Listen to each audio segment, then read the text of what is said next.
Welcome everyone to the Women's Business Center at Jedi. I'm Joy Taylor. I'm your host for our webinar today, and we've got an awesome topic and a wonderful presenter, and I'll formally introduce Wanda soon. But Wanda, thank you for coming back and being with us.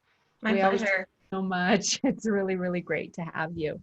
So today is really all about branding, and we're going to learn how to brand for success.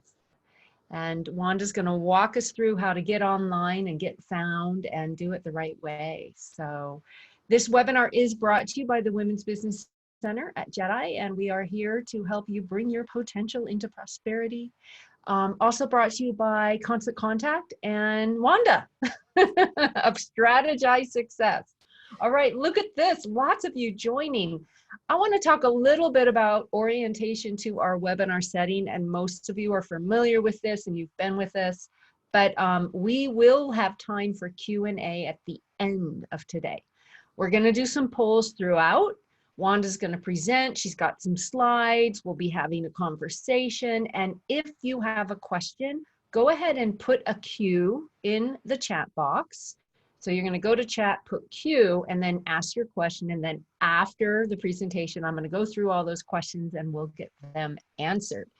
And if you are new to the webinar platform, down below you have a little panel and you'll see a chat box. And if you click on that chat icon, it will pop up a screen. And it looks like we already have someone who said hello. So hi, RJ Jackson.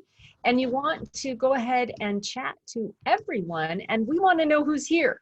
So if you want to say hello and let us know the name of your company, that's always kind of fun. It supports Wanda and all our presenters in sharing in an applicable way. So who's here? Hello from Suture Ease. Hi, Scott. Good to see you. Hello, Cassie from Due Diligence. Oh, awesome. Love due diligence bookkeeping.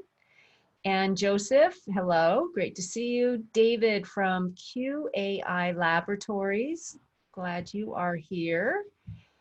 And lots more. Okay, Gary, Bigfoot RV, Alicia, Happy Ever After Coaching, Gayla, Richmond, Gratitude, Ethan, Shasta Therapy, Marketing Consultant, Audra, Marana Chamber, Skin Cocktail Beauty Bar. We have Susie, Napa County Office of Ed, Martina, Tina Curbs, Oregon Realty, Jerry Cates, the Courage and Grace Coach. Hi from Sukana, and hi from Jane at Jane Patterson Business Services. I missed some of them. Home Decor, Whistle Communications. All right, looks like Blue Otter School of Herbal Medicine, Boys and Girls Club of Malibu. I always love it, and thank you. Really, really cool to have you all. So we're gonna learn a lot that'll apply for all of us. Okay, Wanda, so let me, I get to introduce you next, I think. I do, oh goody. Wanda is the founder of Strategize Success, and she is a whiz when it comes to online marketing, from website creation to writing copy to branding to email communication and so much more. She is amazing on Facebook and did our Facebook Live webinar. But what I appreciate is your heart, Wanda, and also your passion to facilitate and empower people so that they can roll up their own sleeves, right? Get support from you, absolutely, but really move into a momentum in their own right where they just feel more comfortable with all aspects of online marketing. So I'm glad you're back, and it's all yours. I'm going to sit back and learn. Okay, well, thank you. I so appreciate being back. I love what Jedi does, and I'm happy to be presenting today about branding your success in 2020. And I'm going to go ahead and take myself off screen so that we can focus on the slides and all the information that we have. But as Joy had mentioned before, we will have polls that we will be asking where you're at with different things within your business. And we will take Q&A at the end. So if you have a question and you're afraid you're going to forget what that question is, pop it into the chat or the Q&A box, and we will circle back to you at the end. We'll stay here until we get all questions answered, but we do want to honor the time frame and end the webinar when we said we would. So thank you again for joining me, and I'm going to go ahead and get started. Okay, and so of course the first thing that we start off with is a poll which Joy is going to launch for us. All right, here it is. Which best describes you? And this is multiple choice. Are you a new business owner, established, researching a business idea, consultant to business owners, employed, or student? Hopefully one of those applies. Looks like 50% of you have voted. Give it a little bit more time. And we have over 80% voted.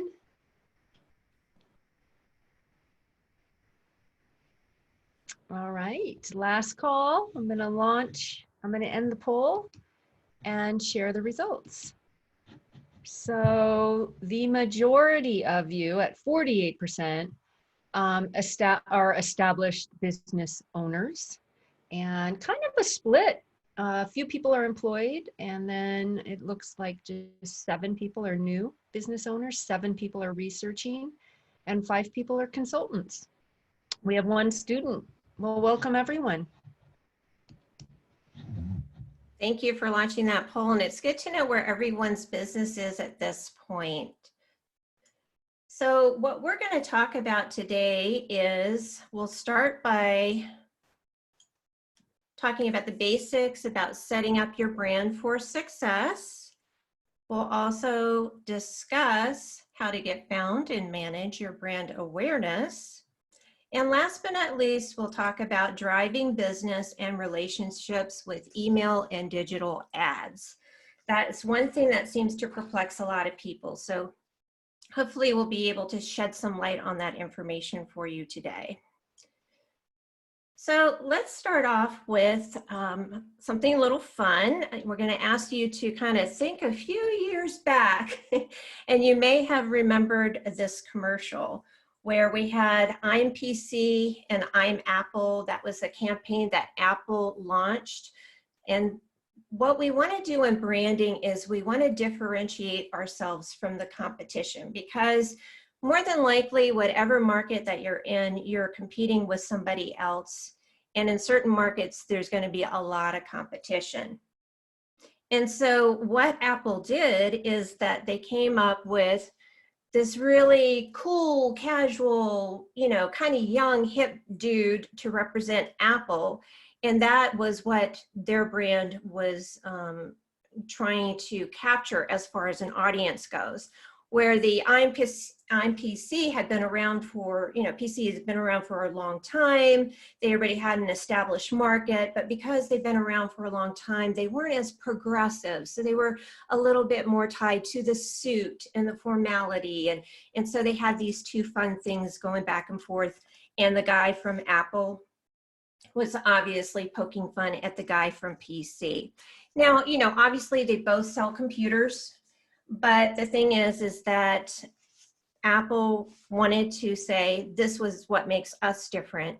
And so if this resonates with you, come buy computers from us because we're very progressive. Now, as a small business, you need to stand out from the crowd as well. But it all needs to start from foundational elements that you get a brand recognized from. It's like the logos and things like that, which we'll talk about today. And what you're doing is that that's helping to set you apart in the world and with online marketing, and with even if you're doing print marketing. Those type of things are really important.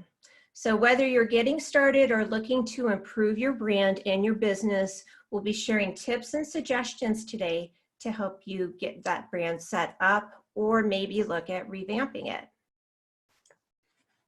Okay, so the first thing that we're going to start off with is the set your brand up for success.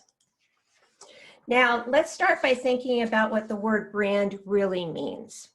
A lot of elements go into what makes up a brand, not just visually, right? We've got the language and the tone, and, you know, whether you want to sound more professional or if you want to be more casual or if you want to have fun in your marketing. And that translates into interactions you have with people and the product and service and the products and services that you provide and that you want people to use. And at a high level, a brand is the way a company, an organization, or an individual is perceived by those who, simply put, are looking at your brand and saying, is this going to resonate with me? And there are many elements that make up a brand. And so today we're going to talk about those things, and we're going to start off with your logo first. Okay, as you can see here, having a logo for your business is like a cornerstone of your brand. It's part of your visual identity, right? And represents your business everywhere. So if you think about it, it allows you to make that instant connection and possibly influence people into buying from you. And whether you're just getting started or maybe you've been in business for a while, you want to make sure that your logo is making the right impression. And if you have an existing logo, now can be a good time to look over it and make sure that it still serves you the way that it did when you first started out, because I know we have some existing businesses here. And there are times that it really makes sense refreshing your brand and finding a better way to communicate to your audience. So what I want you to do is think about some questions. Does my logo or branding colors represent my brand's vision well?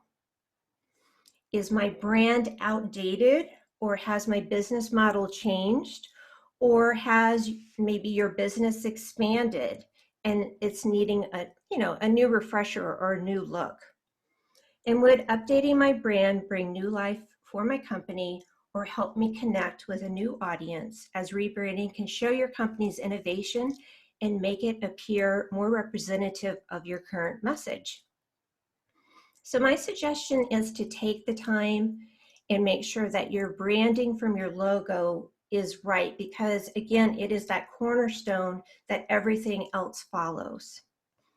And if you don't have a logo, just to let you know, if you are a constant contact person, and it's like you have the email or any of the other services that Constant Contact provides, you have the ability to use their free logo maker. But I'll tell you, it's addictive. So if you go in there and you start playing around with it, it really can be a lot of fun to experiment and maybe try some new ideas for rebranding or creating a brand from the start. So when we think about creating a logo, there's some tips that I want to share with you. And let's look at the first one. You want to incorporate your brand story into your logo if it's possible. So for instance, when we look at this Southside Cycling, we're seeing that they've been in business for a while, since 2002. So right there, that kind of tells the person who might be thinking about purchasing from them that they are already an authority in their market, okay? They've been doing this for a while.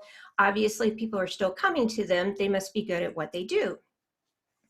And also in this example, they've used the bicycle. So you know when you see the bicycle that it again goes back to that whole branding story of what they do. Next up is branding elements, sort of like the bicycle that we looked at before. But in this one, we have a comb and a scissor. So really, even if I were a foreigner and I didn't know what this sign said, I would know what those symbols mean, and I would be able to potentially engage the services of this business because I know they can give me a haircut. And last but not least is we want to make sure that we are communicating with color. Color is super important. It brings people to a certain emotional level. And you want to stick with colors, you know, the type of colors that not just resonate with you and how you want to represent your business out in the world, but also speak to the person that you are trying to communicate with as a potential follower or client.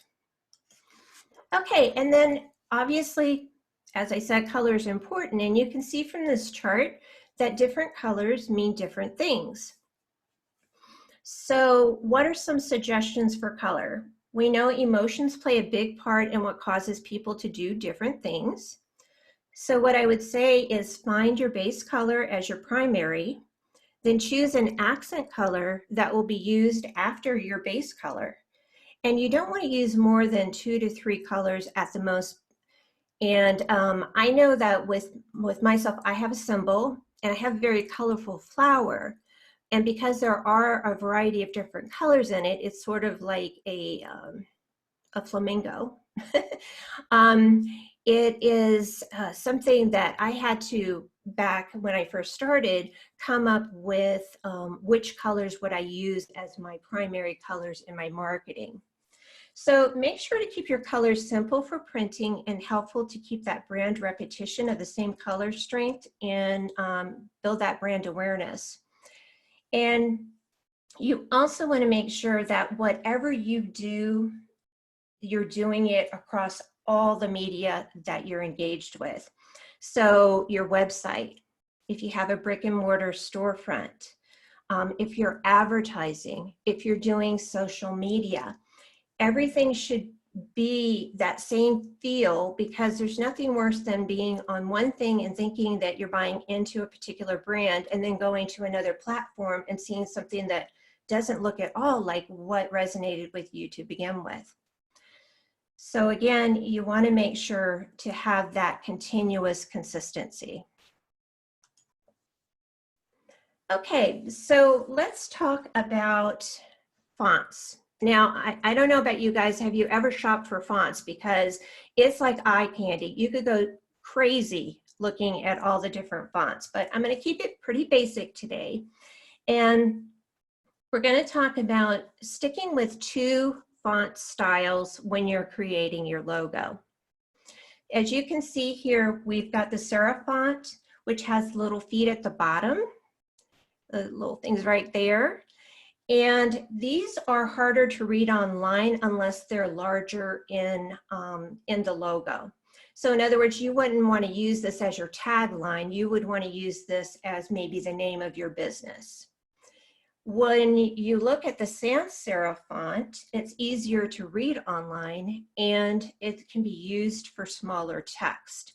So again, that would be better for the tagline versus the serif font. Fonts are also, let me forward over here, fonts are also going to help you convey a certain feeling or aesthetic. So when we're looking at this one for Mikael's restaurant, to me, the top one really tells me that it's a fine dining restaurant, and the bottom doesn't really convey that across to me. So if Miguel's a fine dining restaurant, you would be better off with the one that is at the top. And you can see again how we've married just 2 of those fonts together. We've got the name and then we've got the tagline. And so that way we are keeping things simplistic, but it also has some flair and style to it. And again, as I had mentioned before, simplicity is going to be something that I will keep mentioning throughout this presentation, because sometimes we get so super excited with anything that we're doing in our marketing to try to reach to our audience that we have a tendency to overwhelm.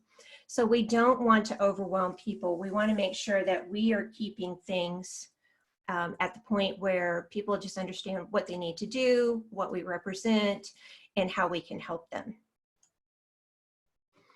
Okay, so next we're going to talk about how to get found and manage brand awareness.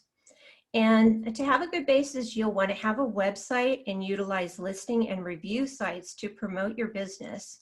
We also want to collect reviews because we know reviews are important. I think we all go and Google things before we buy from people these days.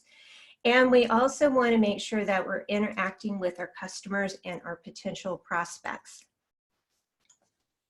Okay, so we're going to go ahead and take another poll. Joy, if you could launch that for us.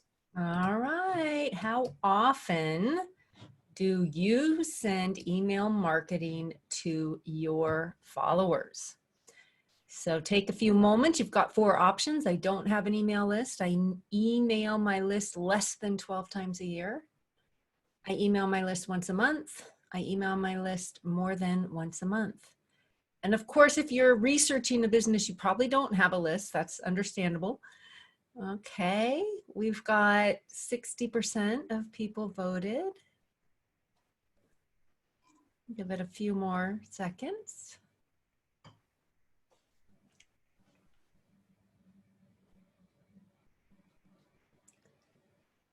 All right, countdown, last chance. How often do you send email marketing to your followers? And I will end the poll and share results. Oh, lucky people who don't have a list, you're gonna learn the importance of it now. And it looks like all the others came in pretty close to the same. Less than 12 times a year. I email my list once a month on average. And I email my list more than once a month. Yeah, it's a pretty even split there. Interesting. Well, thank you for participating in that poll, and thank you, Joey, for launching it for us. So what we're going to talk about next is the website. Now, website is a crucial place that people will come to. It is your hub of information for your business. So for me, there are 2 things that are the most important when it comes to creating a new business. Well, 3 things: your logo, your website, and then also email marketing. And we'll go into some of the reasons why. All right, so first of all, your website is telling your prospective customers what you do and what you offer that is going to provide a solution for the person that is looking at your website. So whether you're creating your website for the first time or think it might be time for a makeover, it needs to be mobile responsive. Very important these days. Have you ever gone to a website where you find this example that you see over here on the right, where I call it the 2-finger exercise, where you have to like negotiate your screen in order to see everything that's on there? Well, that's something that we want to avoid. So making your website mobile responsive is key to in order to be able to compete these days. So La Provence is the company that you see here, and they are a constant contact customer that is in Rockport, Massachusetts, and this is their website from a couple of months ago. Now, we want to make sure that we're always putting our best foot forward when it comes to branding. And if our website might be one of the first places that people see us on, this is not going to make a great impression, is it? So we want to make sure that we are utilizing a platform that can make our websites mobile responsive. And of course, I have to mention that Constant Contact has just recently added a way to get like a beginner's type of website. It's not an advanced website, but it does the trick for most people who are starting out. And it includes security and quick upload times, and it works off of a template, but it is mobile responsive. And I'm going to show you the difference between La Provence before and La Provence after. Okay, so you can see it's a huge difference. Now, whether I go on my mobile phone to get information about this shop, or whether I go on a desktop computer, I'm still getting that same information that they want to convey out to their ideal clients and prospects. So it's super important that we have mobile responsiveness so that it looks clean, neat, and again, I'm going to say simple, because we don't want to overwhelm people when they first get to our sites. Okay. So at the very least, we recommend that you have 3 main pages: your home page, your about page, and your contact page. And the home page is where a lot of people are going to land at first, unless you have a landing page set up because you're doing some kind of special promotions. So it needs to make a good first impression. Then the about page is where you can tell your story. And of course, the contact page is your chance to connect with the people who need to get in touch with you.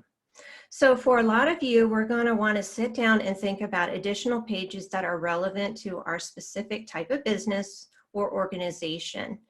And so you want to create that like roadmap of what the website looks like. And some examples: if you're a restaurant, you're going to want to have a menu page, obviously. And if you're selling something, you want to set up an online store.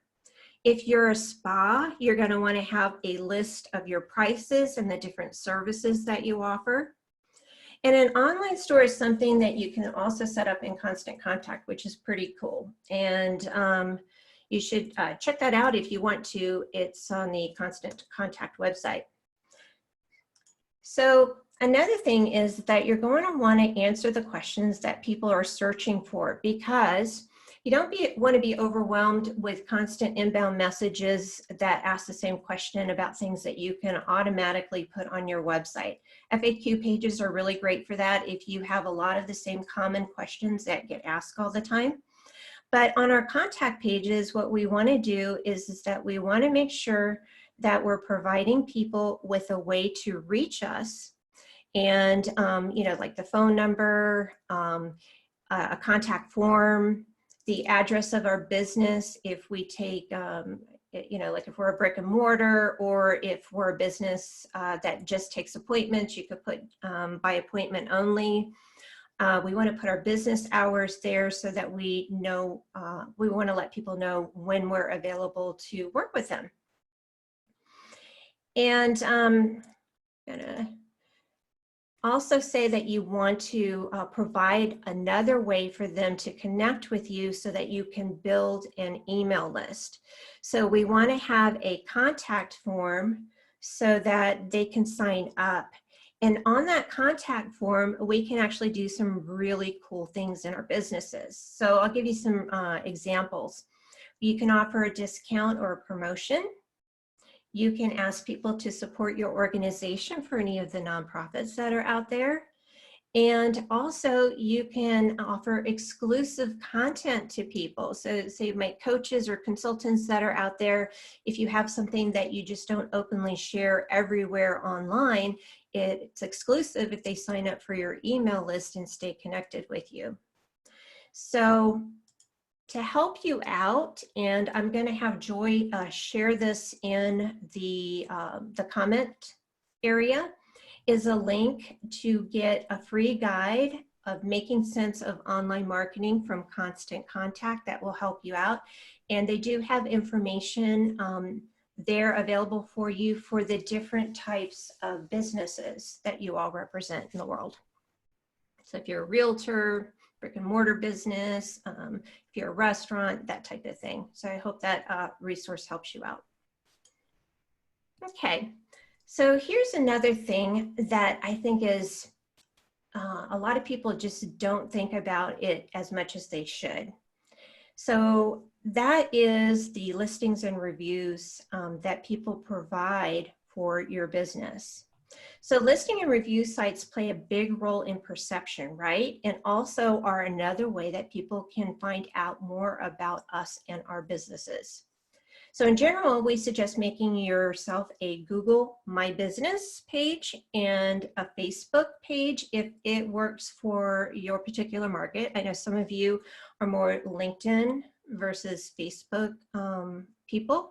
So wherever your primary things are for reaching out social media wise to your clients or prospects, and also Yelp. And these are all things that are free to use, so you should be able to get on them, get them set up. But the Google My Business, my friends, is very powerful. This is something that I recommend anybody, especially for the people who are just launching, is that if you're launching a website, that you get my Google My Business in order to represent that on Google. It's very powerful and it will help send traffic to your website. And for those of you who have existing businesses and perhaps have not done the Google My Business, it's never too late to do so. Now, just note that because of COVID-19, there are some limitations as to what Google is allowing people to do on the Google My Business platform. So you have to check in and see what it is. You might have to revisit after things have changed. It's just because Google, like everyone else, is got people working at home. They don't have as many people in the office. And so they're just trying to field things that they can control better during these times.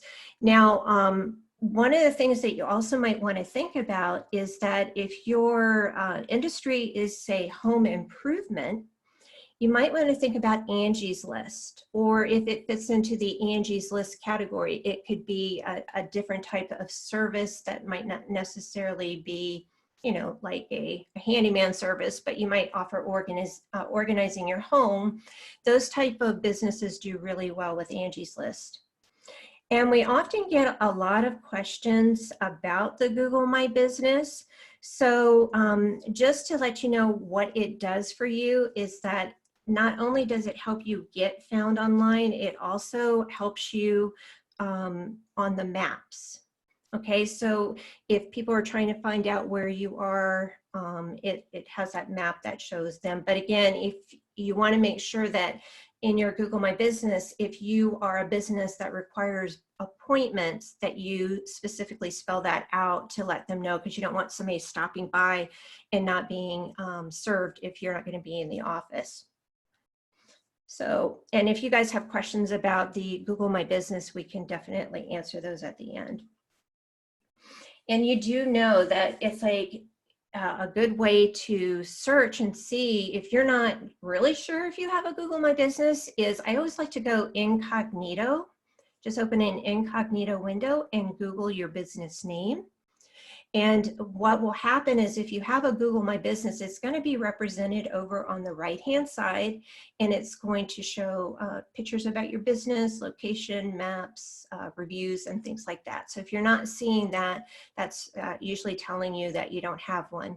And you can just go to Google and put in Google My Business in order to set one up. Okay. So make sure that you also claim any existing listings or reviews that are out there. If you have never put your business on Yelp, for instance, and you go to Yelp and you find that your business is listed because somebody reviewed your business, but you didn't necessarily put up a page on Yelp, you can go and claim that listing, and you can ask to take over that and put it up the way that you want, because there's nothing worse than having a representation of a listing that isn't true to your brand. Again, we want to control that factor. So let me go ahead and move on to the next one. Is when you do add information for your business, like your phone number, your physical address, you want to make sure that formatting is consistent across the board. That means it needs to look the same with any abbreviations on your website and other listing sites. Google's algorithm is super picky, and it picks up the tiniest details, and it's looking for legitimate listings of your site. So I'll give you an example. If you use, let's say your address is 123 Elm Street, you have to decide from the get-go, is street going to be just ST period, ST without a period, or spelled out with the word street? And whatever it is, you want to make sure that's how it is on your social media, on your website, and any of these free listings that you're able to put your business on, like Google My Business and Yelp. Because again, it's that consistent factor. And Google, again, is super picky about it. And if it's not correct, just go and make the corrections.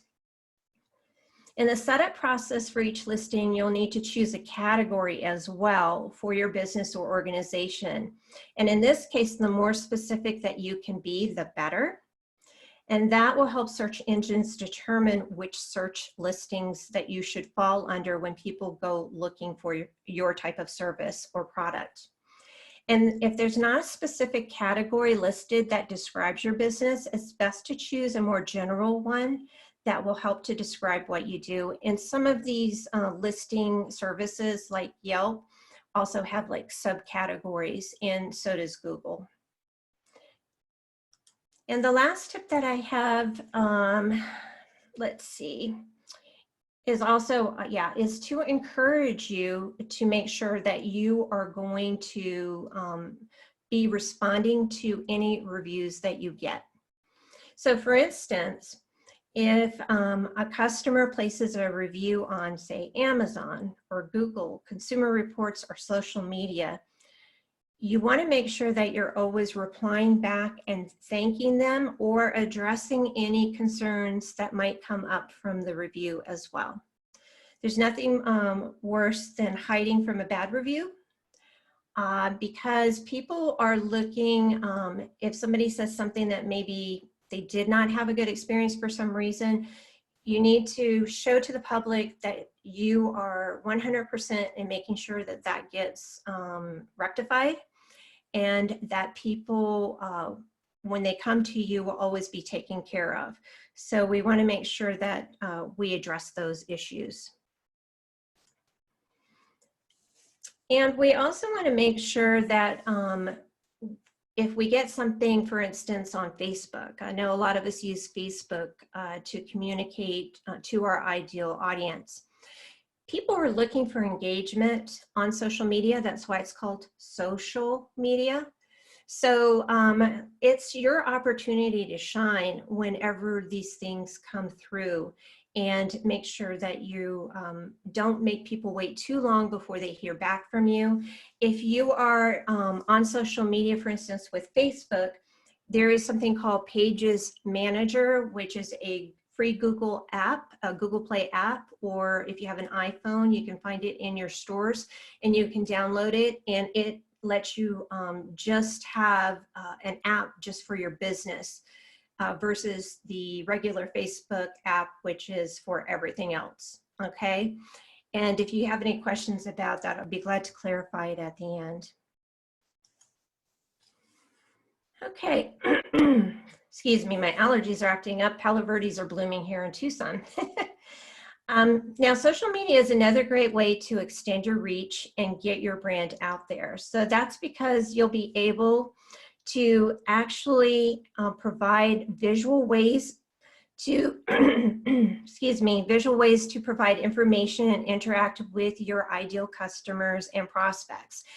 And images are super important, especially on social media. It's like eye candy, and so we have to make sure that we're picking images that will speak to our ideal audience. And it's also another way for us to get found online and create awareness around our brand. So let me share some things to think, for you to think about when you're on social media. So if you're on there, and now again, this could be for a nonprofit, it doesn't have to be just for for-profit businesses, that you want to make sure that you're paying attention to conversations that are also happening around you, and that you're sharing content that's going to be relevant to your ideal audience, followers, and potential prospects for your business.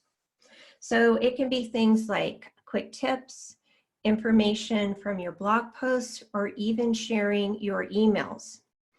If you're a constant contact user, then you can easily share any emails that you have sent out to your list on social media, because there is a live link once it's been published and sent out to your list. The only thing I would think about twice, I wouldn't make that a common practice, is just that when people sign up for your list, they're looking for exclusive content that you're not necessarily sharing through places like social media. So you don't want to always make that information easily available to people by following you just on social media. We actually want them to join our email list. So I see that there are some questions coming through, so that's awesome. I can't wait to see what they are. So another thing that's important is if you're new to social media, that we suggest starting out with one social platform so that you don't get overwhelmed. But if you're in a good place where you can actively use and manage multiple platforms, don't post the same way on all platforms. And I'll give you an example of this because not every platform has the same feature or necessarily the same audience.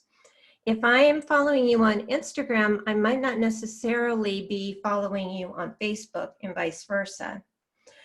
Also, keep in mind that the #2 search engine in the world is YouTube. So if you're doing videos, let's say you do a live video on your Facebook page, and you're doing the whole, engaging with the audience if they join in during your presentation, and you're saying, hey, Sarah, hey, Paul, thanks for joining me and all. We don't want to use those type of videos to go and put them up on YouTube because YouTube's audience is going to be totally different from Facebook, and they don't want to see a replay of Facebook, okay? They want their own unique content. So you could still provide the same type of content, but just go live in YouTube and deliver it there so that you can be true to the different distinct audiences that you might have on each one. And the cool thing is that with Constant Contact, if you are also looking to post on social media, they have it where you can post on Instagram, Facebook, and I think I thought I just saw something that they released to us as partners that they're now doing Twitter. So I'm hoping that we'll keep building up on that, and so that way you just have one platform to go to that you can do all sorts of awesome things. Okay, so next we're going to talk about how to drive business and build relationships. And we're going to focus on 2 tools that can help you with this. But first, we're going to take a poll. All right, our next and final poll. All right. And this is just how will you use the information that's been shared so far? And choose all that apply. Make sure my marketing is all using the same consistent brand. That's what that is. Email my list more often and create basic brand guidelines. And we do have some questions, Wanda, so I'm tracking them. All righty. Okay, I'm gonna give you a moment more, everyone. And end the poll in 5, 4, 3, 2, and 1. So make sure my marketing is all using the consistent brand. Some people are saying create basic brand guidelines and email my list more often also. So lots of another kind of split. Mm-hmm. Yep. All right. Do you want me to close that? I thought I did, so go ahead. Okay, there we go. Okay. All right, so next we're going to talk about email marketing, one of my favorite topics. Okay, so email is a tool that can help you to accomplish both of these things that we've been talking about. So we want to drive business and we want to build relationships, right?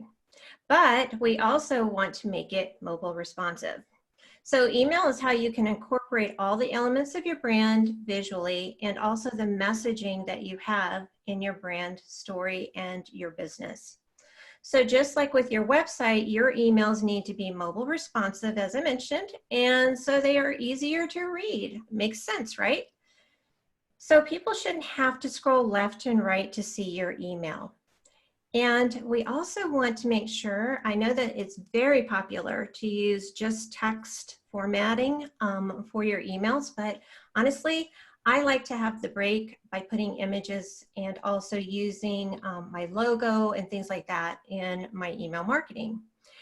And I would also encourage all of you, and you know, even if you're not a Constant Contact platform user, whether you use one of the other platforms that are out there, make sure that you email yourself whenever you create an email, and make sure it looks good on mobile. I do that for myself. I do that for the clients that I work with, and when we're doing any kind of campaign creations. And I send it to my clients so that they can make sure that it looks good to them on their end as well, because it's that important. I will tell you that statistically, when I work with a client, usually 50% or more people will open that email on their phone. So if it's not mobile responsive and they have to do the 2-finger exercise and stretching it to try to read everything that's there, you're not serving your audience as well as you could. But the good news is, if you're using Constant Contact for email marketing, you will always have a mobile responsive email. So the next tip that I have is that you want to create a branded master template. Why? Because it's easier. Plain and simple. It's like, if you have something that's like a go-to template that already has everything in it, your branded color, your logo, and maybe some of the common elements that you use on an ongoing basis. I always tell my clients to create a template, label it copy only, because you don't want to accidentally use your master template as the email, because then you won't have it when you go back to grab it next time. But you want to make a copy of it, and that's what you'll start your new emails that you're sending out with every time. And it's not to say that you can't have different types of emails. You can. You can have a master template, for instance, which will be an announcement for your services, or maybe an upcoming events that you might have going on. So you might just say, we do a lot of events. Well, let's just go ahead and send out this particular email, let's say the first Wednesday of every month, and this is our go-to template for all the events that we have going on this month. But if you're a smaller business and you're just doing one event a month, you could definitely just work that into your regular email template that you would have. And the great thing about Constant Contact is that it's a drag and drop editor. So you don't have to worry about the fact that it's going to be super hard if you're new at doing email marketing. We've made it so that it's easy. You can bring YouTube videos into your emails. You can bring, if you have a Shopify store, for instance, or a WooCommerce store, and you're selling product, there's a way for you to just drag into your email a product that you want to feature for the month. So there's a lot of fun things that are there. And if Joy, if you want to bring me back anytime, I'd be glad to go through the basics of Constant Contact's platform to show you how easy it is to use. So next thing that we want to look at is the difference it can make. Remember when we were looking at that mobile responsive website before and the transformation? Well, here's Concord Cheese Shop. Okay, so before, on the left-hand side, you see that they had a newsletter that might have been okay to read on a PC. But if you were to take this and try to read it on your telephone, for one, it's just too much information. You give people, they say the confused mind makes no decision. If you give the confused mind a decision to make, no decision will be what you get. So we want to really hone in and get to where we are, like on the right. And it's going to give you, again, it's a template from Constant Contact that was modified and branded for the Concord Cheese Shop. It's the color of cheese, as you can see here. And it also lets them know what action that Concord Cheese Shop wants them to take. Instead of providing too much information, it again is simplified, all right? If you need to send a little more often to maybe get more information out, it's better to do that than to try to send something that's like on the left with too much information, because your open rates are not going to be great, okay? If this is what people get. Okay, so in order to effectively drive business and build your relationships, you're going to want to send a variety of content. No one likes to get the same old all the time. So that's why we send a variety of different promotional and non-promotional emails. It's sort of like with the nonprofits that I work with. We don't want to constantly ask our donor list to be donating with every email that we send. Instead, we want to send out some good news about, you know, what their donor dollars are doing in order to support the nonprofit. If you're a business and you're in business to sell services, again, you don't want to say that we provide the services each and every time, especially if you provide multiple services. It's actually a great thing to kind of break those services up and feature them and highlight them in different emails. But we also don't want to be selling and be salesy so that that's all people get from us, because it will tire out your email your email list very quickly. Okay. And the next step is that you want to make sure that you segment and create different lists for targeting your emails. So let's talk about what it looks like. This is an example of constant contact and how segmenting your list can be very powerful. And if you don't understand what segmentation is, it's basically, instead of having one bucket to throw all names into, you have multiple buckets that segment the list into different things. And so think about your business, the services that you provide, the products that you sell, and think about the different types of clients that you have.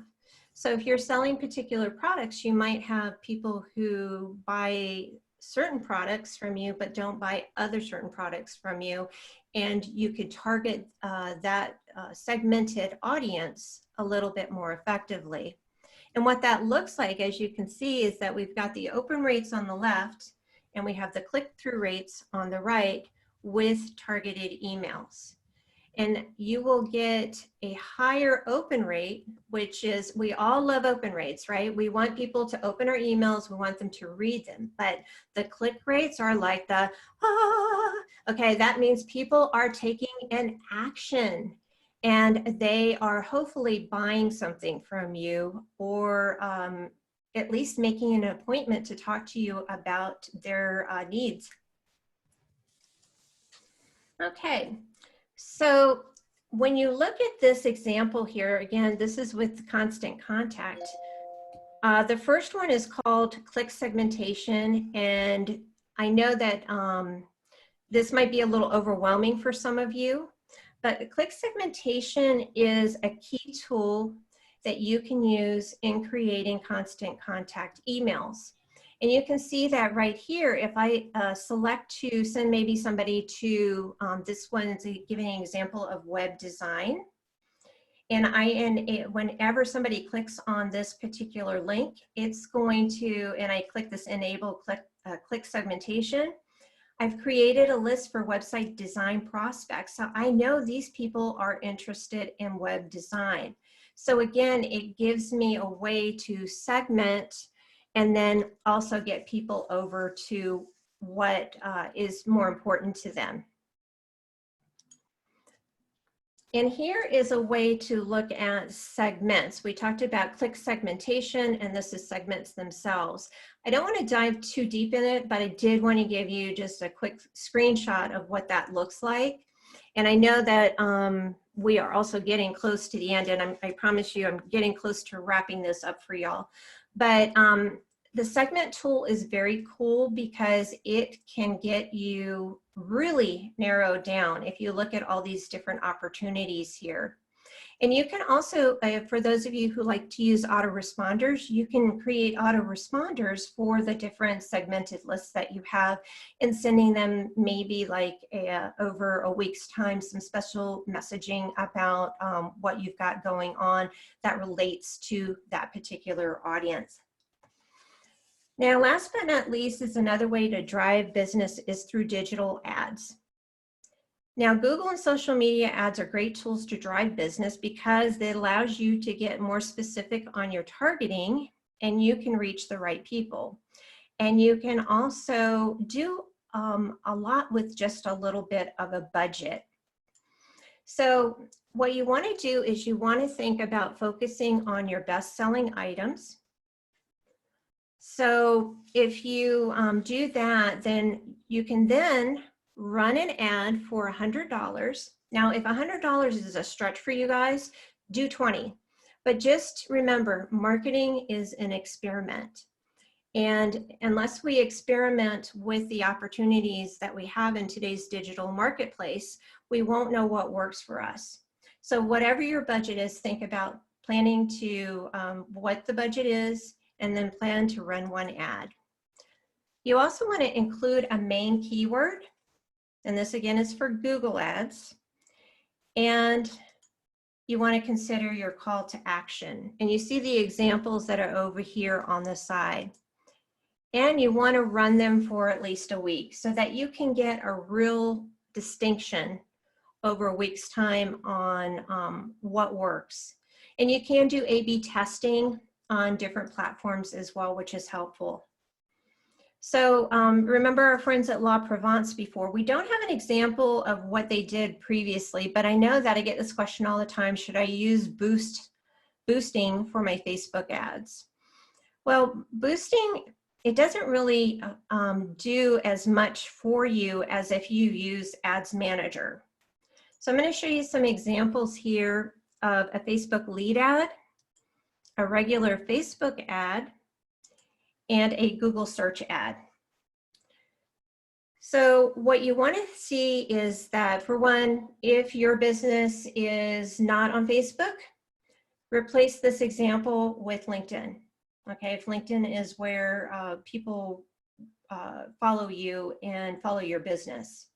But if you're on Facebook, this is a great way for you to get people to take an action. You can see we have a sign up and we have a shop now. And then also if I click through here, I'm going to be sent over to the website to actually do the shopping.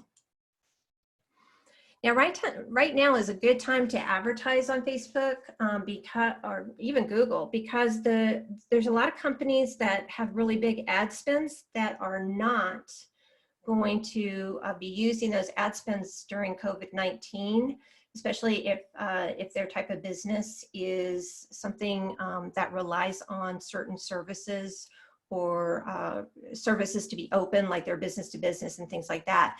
So there's less competition right now, so it's a good time to experiment. So what I want to do is I want to recap. We talked about keeping your logo simple. We also talked about making a website and making sure that it's mobile responsive. We want to encourage reviews and respond to them. Obviously, that's important. And we want to keep emails simple and consistent with a master template and send relevant information, that juicy content to make people want to work with us. And last but not least is start with a $100 ad and try to run it for at least a week. And of course, Constant Contact provides you a way to do ads on Facebook and on Google through the platform. So if you have it, that makes it a lot easier for you to be able to run your ads there. All right, so as we wrap up, I just wanted to say a little bit about Constant Contact. And I know online marketing inside and out, and that's why I partner with Constant Contact to simplify a complex thing, which is email marketing, and help take the confusion out of marketing your product or service. And what I want to let you know is all the different things that you can get from the platform. So you can use great tools to track your email marketing campaigns. You can build an awesome website for those of you starting out in business or don't need an advanced website. You can also create a logo by using the free app that's on Constant Contact's platform. And you can run your Google, Facebook, oh, and Instagram ads. Forgot about Instagram. To send traffic to your website. And last but not least is using the social media tools that are also available on the platform. Now, for those of you who don't have an email platform that you have been using and you want to experiment and try something else out, obviously there's a free trial version through Constant Contact that's available to you for 60 days. It is a very limited version. It will not give you everything that you would get if you had a paid for version, obviously, but it will allow you to kind of dabble and see what the platform looks like.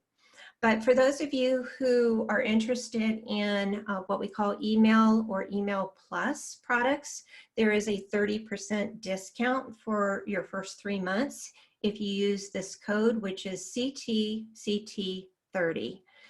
And hopefully that will help you out as you're starting out. Now I'm going to go ahead and turn it back over to Joy real quick. We'll go to your slide, Joy. Well, thank you. And I do want to get to the Q&A. So first, I just want to appreciate everyone for being here. We are at an hour. So I'm going to just make a couple announcements. And then for those of you who want to stay, stay. Because we're going to answer any of the questions that are directly related to today's topic. And thank you, Wanda, for being willing to stay. Oh, no. I wanted to just let people know what is coming up at the Women's Business Center. So I'm right here on the website, and we do have a webinar tomorrow on COVID-19 updates and information for small business owners. It is free. Click on the Learn More to register. And this, of course, is the e-jedi.org schedule page. I'll put that in chat as well. And then we have a new weekly marketing lab that starts also tomorrow. And that is 6 series webinar week after week after week with Ashley, who did a webinar for us last month, or maybe it was earlier this month, actually. And in May, we have an awesome presenter who's going to be talking about the mastering the art of sales by harnessing the power of receiving. So visit us on our website, learn more about our services. We're definitely here to support you in starting, growing, and expanding your business. And we are funded in part by the SBA. We are a nonprofit. So we work up here in Northern California. I know some of you are from different parts of the state. You are always welcome for our free webinars. And we also encourage you to see if there's an SBDC or a WBC, Women's Business Center, right there near you, so you can get some regional support. The Women's Business Centers are all over the country, and they're beautiful, beautiful places for people like you. Okay, so thank you everyone for being here. I know a few people have left, but many are here. So Wanda, I'm going to go through the questions as they came in. Yeah, and I put my glasses on so I could also see them. Okay. So do you have to show up on a map with Google My Business? I've done workshops at various places that are not my business in the past, and I'm starting to do online workshops, but I don't want my home address showing up. If you can have an online business and be on Google My Business, if that makes it simple for you. So you don't have to have a physical address, but you will not show up on maps. Okay, great. So for people like that, I'm sorry, Joy, for people like that, I would recommend go get a mailbox at the UPS store, because they actually have a decent, address that looks professional. And that could be a way for you to have a physical address that shows up on Google if you really want it. Well, and I just want to add that there is a benefit to that because often Google will favor businesses that are near where you are. So if you don't have a physical address, you won't be favored for people who are in your city or in your location. So Absolutely. I appreciate that workaround. That's great to go to a UPS store. Thank you. Thank you. Is it appropriate to list items on Facebook with prices at this time during quarantine? There is a way, I'm not sure who asked that question. What was their name? Marie Huffman. Okay, if she's still on, do you have a store that you sell products for, like online mugs, t-shirts, or something like that? If she could answer that question for us. She's still here. Because there is a way to sell on a Facebook page and do e-commerce. Okay, let's wait. I want to stay real to the point too about branding, email marketing, and some of the other things you talked about, reviews, websites. Does Constant Contact post to Pinterest? When you say host, do you mean Post. post? No, not at this point. Okay. Unfortunately. We got a very informative, by the way, a thank you there. Will you send more info on Google My Business steps? I think that came in before you had shared, but do you want to do a quick review how people can just quickly do that? Yes, again, just go to Google and put in Google My Business, and it will take you right to the app that you can set up your website information on. It really is an awesome tool that's underutilized by most small businesses, but it's also a very powerful tool because it gets you found online. Great. What are the top 3 search engines? Do you know? Yes, Google is the first, YouTube is the second. The third one would depend on your audience of where you want people to find you. It could be a social media platform for you. So for instance, if you're really huge on Facebook, that could be a good search engine for people to find you. Okay. That would be an interesting conversation, how to optimize on social media, on search. Rocky says, how do you make email mobile responsive not using Constant Contact? You'd have to make sure that your platform does offer that as a service.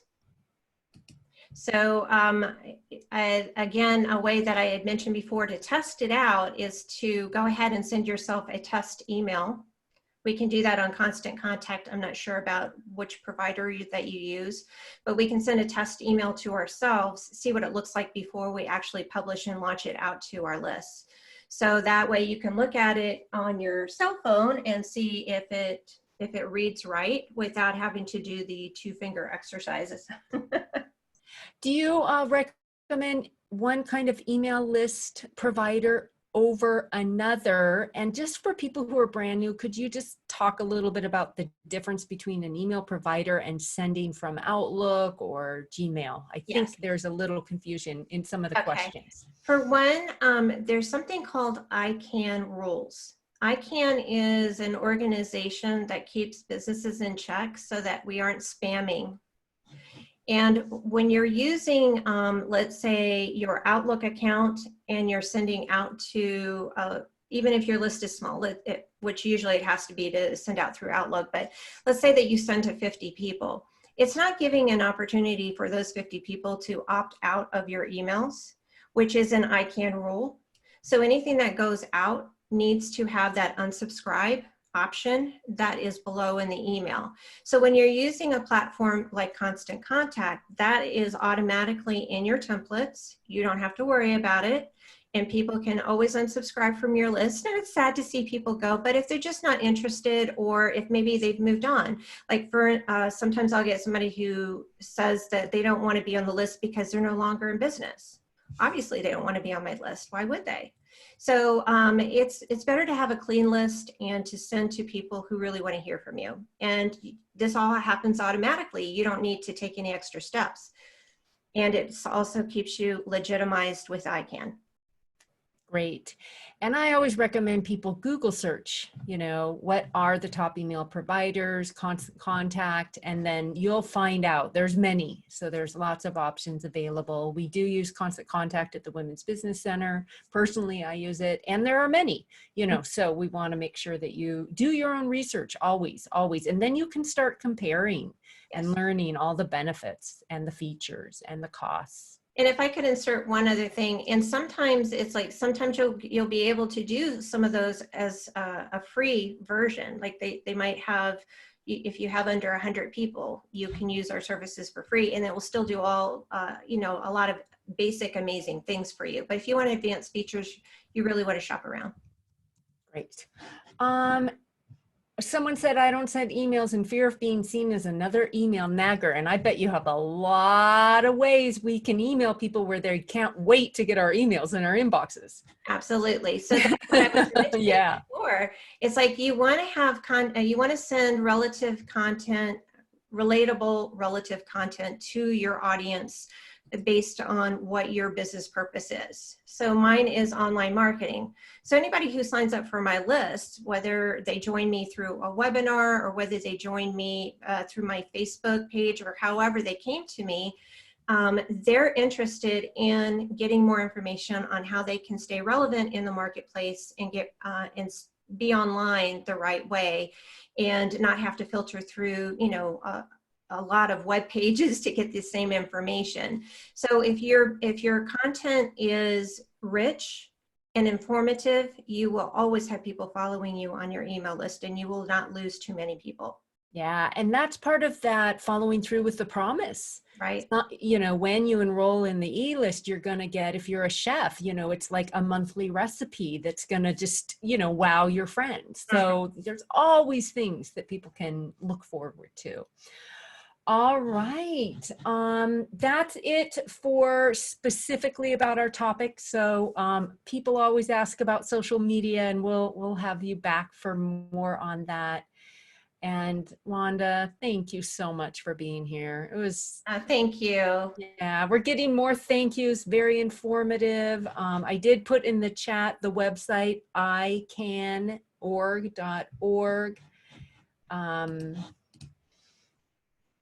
I think we call it a wrap and wish everyone a really, really beautiful day. Wanda, anything you want to say? Well, thank you everyone for joining me. I know that we went over time to do the Q&A, but we're here to serve, and hopefully this information provided you with something useful. If you take one thing away, I'm always happy. If you take multiple things away, that's even better. So hopefully you did get some information to help propel your business forward. And I wish everybody great luck out there in the marketplace. And again, reach out to Joy's organization for more valuable information that'll be coming in the future.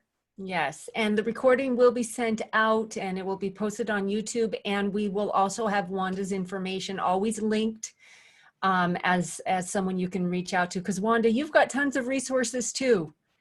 As you said, right? You're sending your list a lot of good information. I've been on it for many years. So thanks again. We're glad to have you and everyone.